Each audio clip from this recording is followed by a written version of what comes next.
How's everyone doing?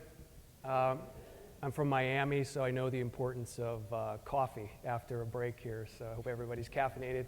My name's Tom DiPaioli, and I'm from Mercury Advising, and I work in with United Healthcare primarily, but in the digital analytics space, and I've been involved in the space for a number of years. My experience is web analytics, segmentation, doing a lot with like A/B testing, those types of things. So some of the tools I work with, United Healthcare specifically, is Omniture. They use a lot of that data from that platform.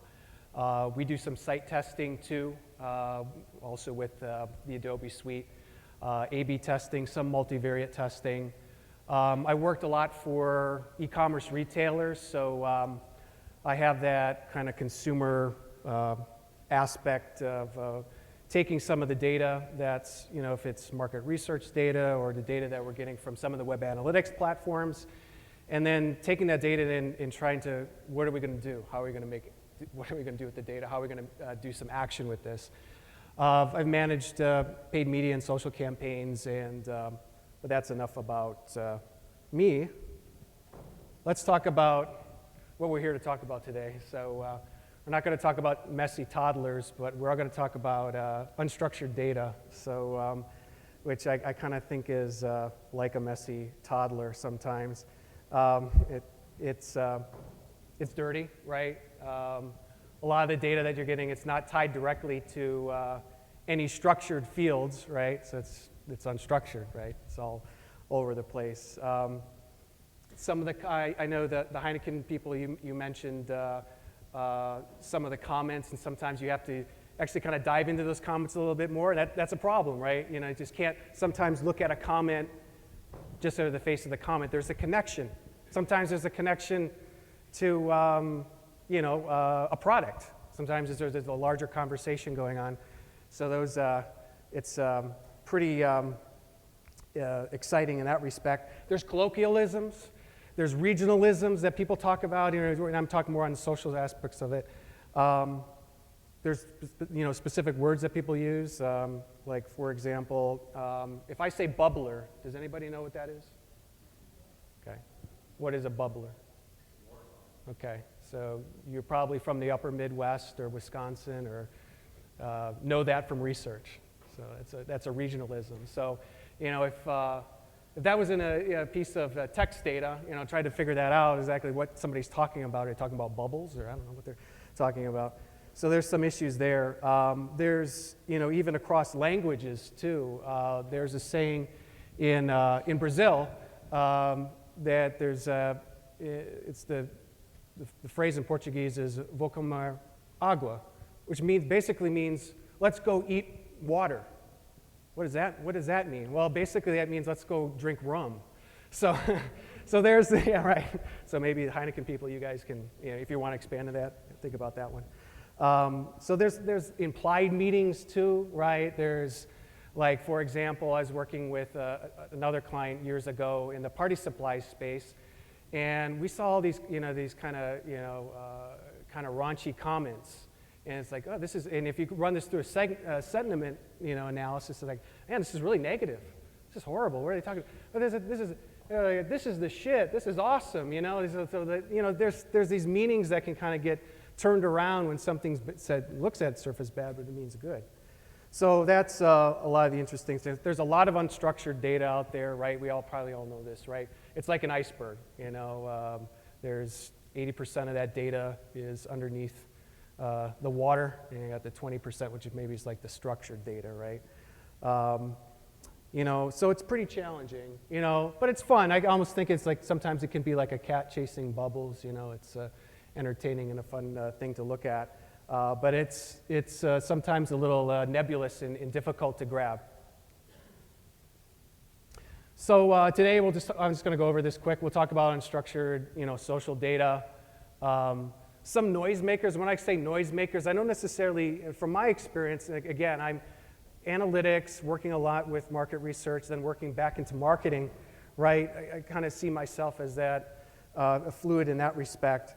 You know, noisemakers can be like things within the organization yourself, like getting the data, you know, of like working with the right people. Those are other challenges outside the data itself. So we'll talk a little bit about that. And then I think from, you know, some of the experience not only with United Healthcare, but some of the other places clients I work with, some things that you can kind of reduce some of that noise in the data itself, but then also within some of the operational types of things too. And then some data unlocks. So just to give some ideas here as we talking about unlocking the unstructured data here, but some unlocks that we can use to take some of this data and then apply it in the real world. Ideas or some experiences that I've gone through. So what's in the social space, you know, there's a lot of different types of unstructured data, just as I'm sure you guys are all familiar. Tweets, Facebook comments, messaging, which can be challenging because some of that is encrypted or not easily accessible. Photos can be difficult to make sense of a photo. Video, that can be a challenge too. So those are all on the public level, which to me is really interesting, and I've worked some experience with is on the enterprise level too, right? There's agent chats, there's phone calls, you know, the email text data, those things. Site search, you might not think this, I kind of think this is a social. People typing in something in the site itself, what words they're using in that. And then internal forums. So that's another thing. There's some things there that at the enterprise level think about, you know, unstructured data itself. So these are all things that, you know, when you're thinking about social data, I think even beyond like the public level to think about, even at the enterprise level, some areas to look at. So this is kind of like my nightmare scenario. Listening to that sound of a chalkboard, or sometimes I get that feeling when I look at a piece of data or I get frustrated. This is kind of what I sometimes with unstructured data. And it can be kind of annoying too. I just don't know where to begin or how to start and go with it. What are some social noisemakers? Really where to begin, right? There's so much data out there. Where do we even start to look at, you know? It can be very difficult, you know, when you just have a lot of this data. And again, it's like that iceberg. There's so much under, where do we even begin? Data access, right? Like working with getting the right people and finding the right people and, you know, going across the organization. That I find is very time consuming, more than sometimes trying to dig through the data itself. Cleaning and formatting the data, this is the fun one. I'm sure we all know this one. It's with social data especially, right?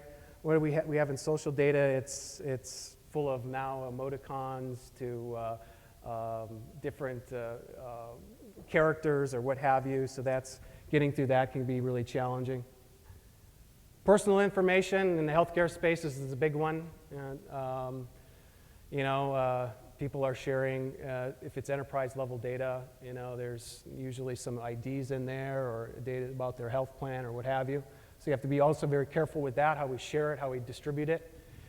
Classification, you know, like what people are talking about in a particular conversation. You know, this is difficult when the conversations are split across maybe multiple different chat sessions or what have you, trying to figure out what those are.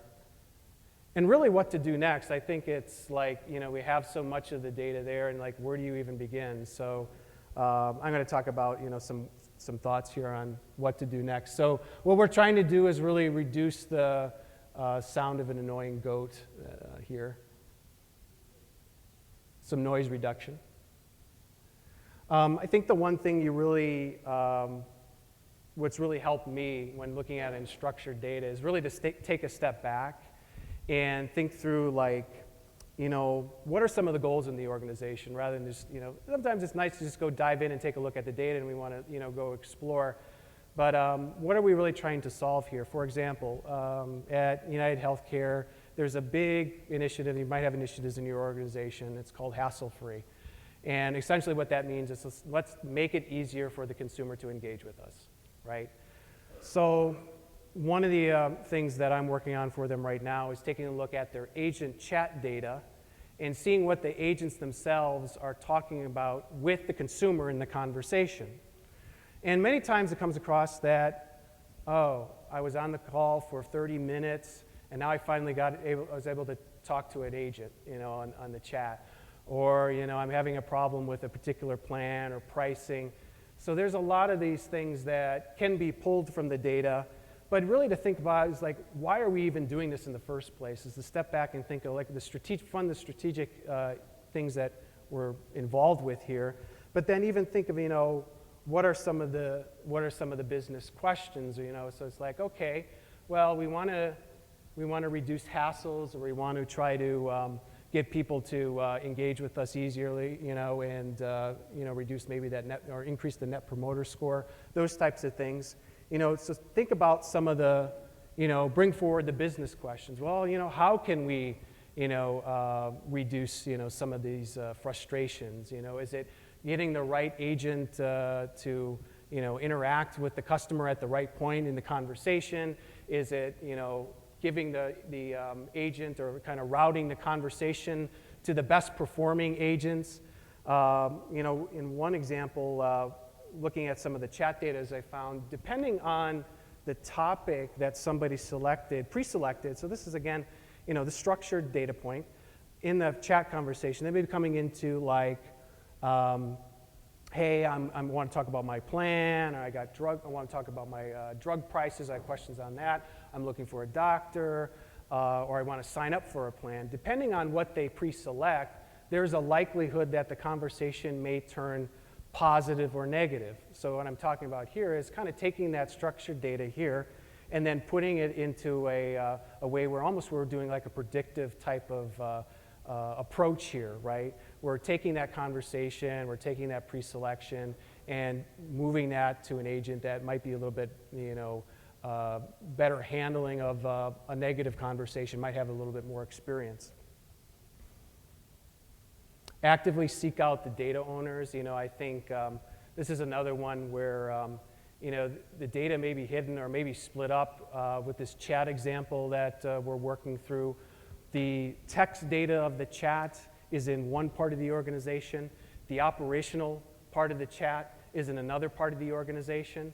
So they're both valuable as individually, but really the main value is bringing them two together. There's a common ID, we can tie those together, and then we can figure out, hey, there's this conversation. What was the end result from the operation? Did somebody close a sale?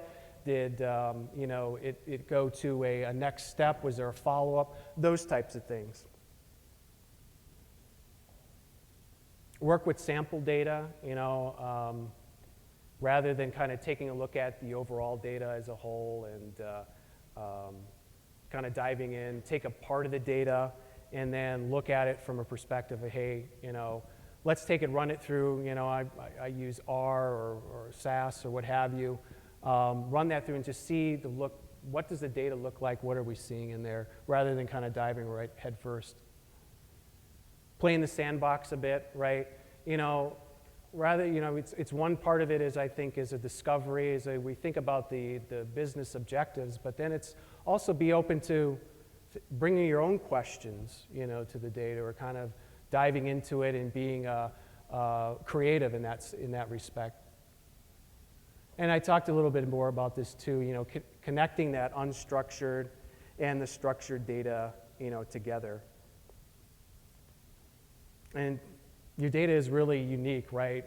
For example, with what we're doing here at United Healthcare is that the chat data itself it's a chat conversation, but there's a specific dictionary, lexicon. So we're building in that portion of it and adding that on top of that to really figure out, what are the topics or what are really people talking about. There's, things that are specific to the industry that we have to be aware of too. Stop words, basically trying to build your own data dictionary and reusing that and continually improving that.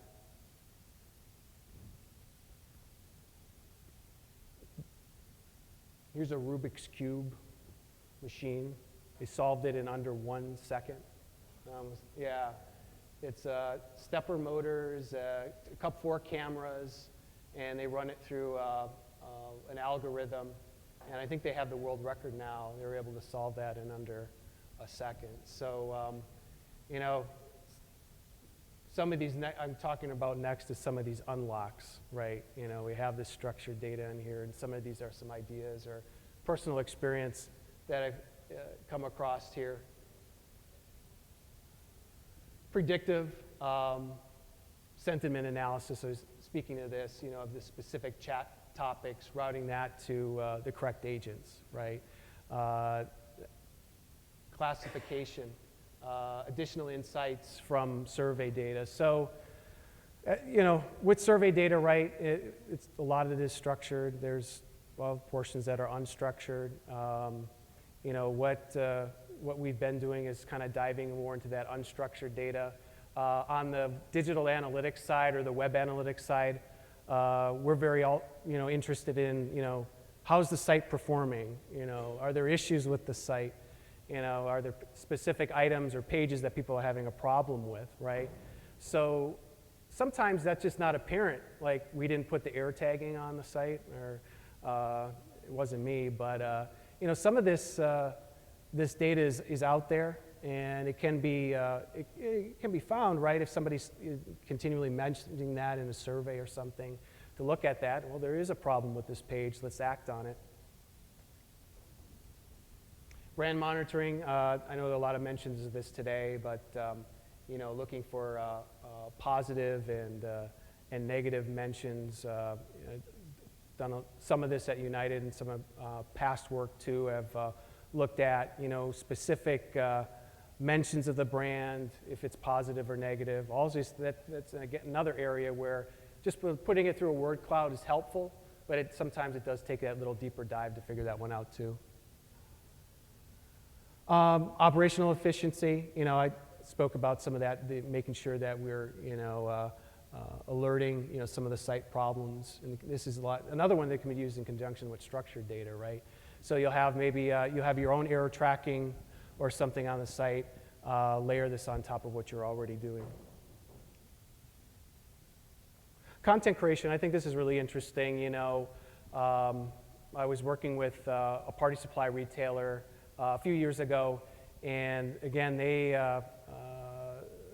we saw a lot of mentions of, you know, particularly Star Wars or Star Wars themes, costumes, and a lot of the social content. Well, it's to act upon that, take that and created an outreach campaign specifically to the Star Wars people and key influencers online. So these types of things is like finding that data, bringing that to the forefront, you know, saying, hey, you know, here's an idea, you know, here's something that we're not doing, you know, so, you know, bringing that to the right individuals and you know, distributing that and communicating that across the organization.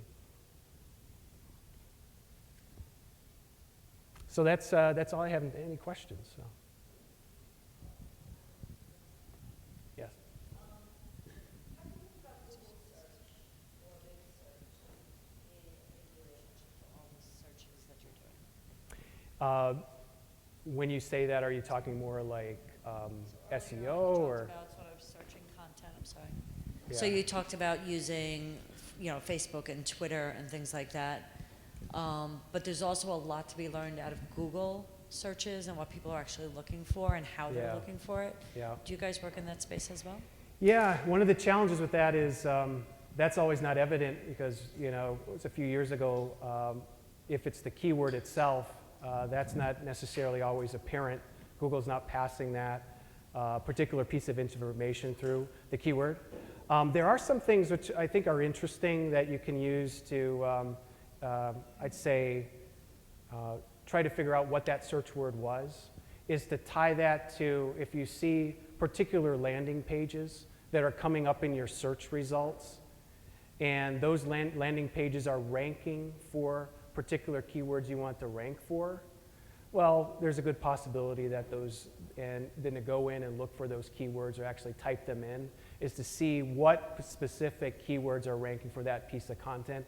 It's challenging because that search data is not right there in front of you. So many times you have to kind of use the content that's on, kind of work it from the other end, right? Use the content that's on your site that's ranking well and figure out, okay, what are those specific keywords that are ranking well, and then use that. And maybe there's opportunity that you can then use those keywords or other themes or building out other content based on that, yeah. And then my second follow-up question, since I have the mic, is do you have any lessons learned around positive and negative sentiment and sort of how you interpret sentiment? Yeah, you know, we started doing a lot of more sentiment across like specific emotions, and we simplified it, just the positive and negative. So we tried to tie some of this sentiment to, I know a few companies here, you know, that had some interesting products. I'm trying to tie you know, an activity to a specific emotion. We started in that respect, but then simplified it to, okay, are we looking positive or negative or neutral? And it's one of those things where I think like you have continually updating or making sure that you have a good dictionary of words, or that you're going in there and taking out words that you may not need or that are relevant to your particular business. So yeah, it can be challenging in that respect. Yeah. Other questions?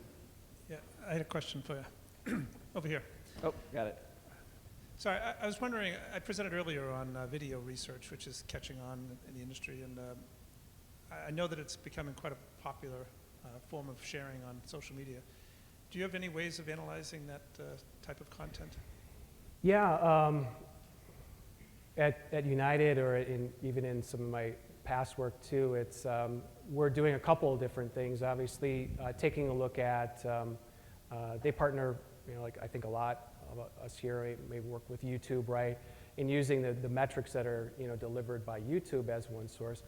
The other one, which is a little bit more challenging, which I find a little bit more fascinating too, is, well, it's the sharing of the video, and some of those metrics are available, you know, directly through YouTube. And but then the interaction of the video, if you have the video, it's served on your site itself. Maybe it's not so interesting to other people, but how people are, you know, the length of time that they're engaged with the video on your site, if you have it hosted on your site, if they're pausing the video, if they're doing other things with the video, where they're clicking on the video. That's where it takes like a little bit of taking that video and melding it into an analytics platform to see like specifically how people are interacting with that video. And I think, you know, some of that you can get from YouTube, some of that, you know, if you have it on your site, you can then use that to think, is this content really engaging? Is it, you know, should we think about, you know, recreating something, shortening it, another topic? So yeah, that's definitely an area of not only developing that video content, but then figuring out, okay, is it really relevant to the customer that you're trying to reach out there? So Tom, as you're thinking about a bunch of market researchers in the room that you usually end up supplying insights to or suggestions to. So any advice as people are developing methodologies and surveys that might have an element of unstructured data that are going to come back to them? Any just tips or tricks from you being on the other end, having to go through all that stuff that you would suggest? Yeah, you know, like we said like I said in the presentation, it's challenging. You know, there's different types of unstructured data. You know, it can be really messy. You know, what I've found is, you know, we have a separate research team, and I work very, you know, closely with them. Is if there's a piece of unstructured data, and it's becoming a challenge. Sometimes it's easy, right? Because maybe the scope of it is not. You know, there's a few questions, you can get through it. You can go through them one by one and figure out, okay, there was an issue here or there. But maybe to start and take a step back and work with, you know, if it's the analytics team or marketing team, to really figure out how should we be classifying or organizing this unstructured data that's coming in from a field. Maybe it's, you know, you just don't have a field you can tie it to, or it's an open field. But think about, are there different areas that we can start with, classify that data from the beginning, and then, you know, if it's working with an analyst or or somebody else to figure out, okay, here's a structure that we're going to use to classify this data, and then use that on an ongoing basis to use as a measurement point of improvement. Yeah. Well, thank you so much, Thank Tom. you.